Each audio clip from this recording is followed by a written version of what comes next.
চড়ে মেঘের অনেক উপরে পৌঁছে গেল। সেখান থেকে সে আকাশে তীর ছুড়ল। আল্লাহ তাকে পরীক্ষা করতে রক্তমাখা তীর ফেরত পাঠালেন।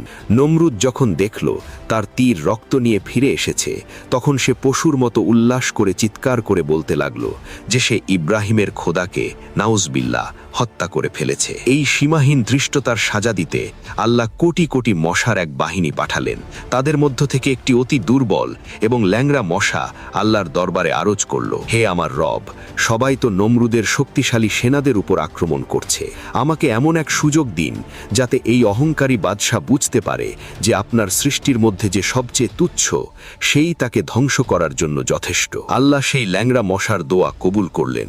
মশার বাহিনী যখন নমরুদের বিশাল সৈন্যদলকে মুহূর্তেই হাড় গড়ে পরিণত করল, তখন সেই ল্যাংড়া মশাটি আল্লাহর হুকুমে নমরুদের নাকের ভেতর দিয়ে সরাসরি তার মগজে ঢুকে পড়ল।